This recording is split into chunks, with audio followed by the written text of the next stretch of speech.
Now, as we look to the future, there's going to be some roadblocks that get hit by these classical approaches, but we offer some solutions that use quantum hardware for getting around those roadblocks. So first, as quantum networks scale, classical design tools will fail in their ability to model and accurately and efficiently design quantum networks. So the first thing that fails with our classical tools is really their efficiency.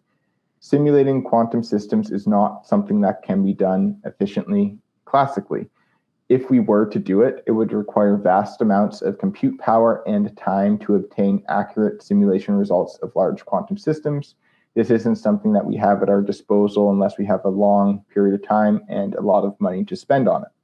Next, to scale up these systems in a more efficient way requires us to use approximations of quantum state. These are not faithful representations, but have inherent errors. These inherent errors will, of course, affect the accuracy of the simulation.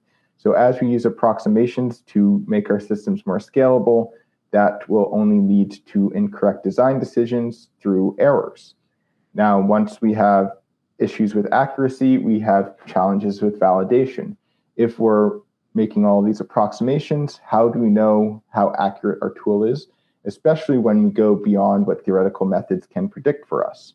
So we have a whole bunch of challenges that emerge as you start scaling the classical tools for simulating quantum systems. So really, to get around these challenges, we have to migrate from using classical tools for quantum network design to using quantum tools for quantum network design. Now, immediately, we won't transition to quantum tools right away because the quantum processors simply are not available that can provide advantage in these design problems. However, as quantum networks develop, quantum processors will develop alongside them. And as these NISQ processors improve and grow in scale and grow and improve in their fidelities, they will suddenly at some point become practical for use in these quantum network design problems. However, until we get to that point, we need to focus on scaling our classical methods. So the way that we scale classical methods in the near term is to use efficient state representations, accelerate using GPUs, high performance computing, or FPGA, and we avoid doing any full stack simulations, but actually instead simulate layer by layer in the network. Now, the quantum hardware will be needed at some point for a few reasons. One, as we have to start dealing with multi-party entanglement and low-level physics such as the noise that affects it, we really do need quantum processors to simulate these large entangled states accurately. Second, as we start looking at emulation of high-performance quantum systems, these systems might be operating at greater than 1 gigahertz, which requires clock speeds of more or less a nanosecond or less. This is something that's very challenging to do classically, so achieving these high-performance emulations might actually require photonic devices to be used to emulate them. Furthermore, we will have a new kind of concept in emulation introduced as we develop these quantum networks, and these will be actual emulating quantum interfaces. Classical hardware simply cannot be used to emulate a quantum interface, which means we will have to start using quantum hardware to emulate these quantum interfaces. So just to touch a little bit more on scaling our classical approaches, as I said before, efficient state representations and hardware acceleration are two main approaches for getting these systems off the ground. Now, the good news is prepare and measure networks really avoid any of the multi-party entanglement, which causes big challenges in simulating quantum mechanics classically. So since prepare and measure networks are mostly just single qubit or 2-qubit entanglement systems, we can really do a lot of the physical modeling very efficiently in these systems. For that reason, it does make sense for us to be able to develop very, very advanced design tools that can actually scale up with prepare and measure networks in applications such as metro QKD networks. And for example, we've already seen a number of virtual quantum networks and digital twins that are catered to applications like metro QKD networks. So as other prepare and measure technologies become more prevalent, such as detectable Byzantine agreement or position verification, we can expect that these types of protocols also will emit efficient classical design tools. Now, as we scale up into entanglement distribution networks, where we're looking at end-to-end entanglement distribution through quantum repeaters, this can typically be simulated classically using basically the knowledge that whenever we do entanglement swapping, we are collapsing the state as we're spreading the entanglement to the end nodes. So the quantum state doesn't actually need to expand too much when we're doing bipartite entanglement distribution.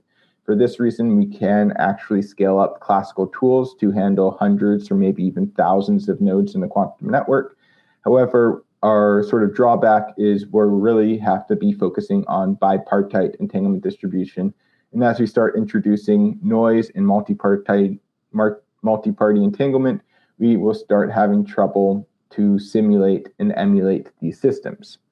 So the biggest roadblocks that we will encounter with the classical tools is modeling these noisy multi-qubit entangled states, which we can expect to start happening in entanglement distribution networks, as well as handling detailed physical layer and modeling in emulation, so in real time.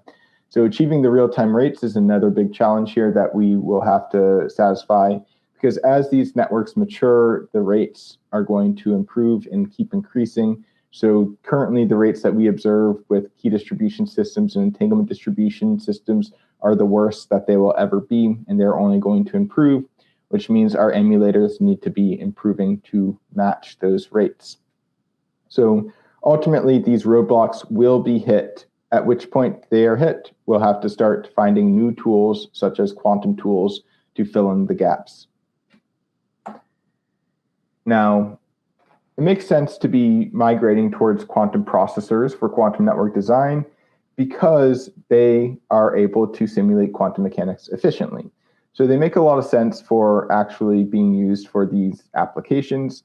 And what we kind of get out of a quantum processor and quantum network design is we get efficient processing of multi-party entanglement. So we get to start looking at systems like distributed quantum computing, where we can have very large entangled states across multiple remote parties.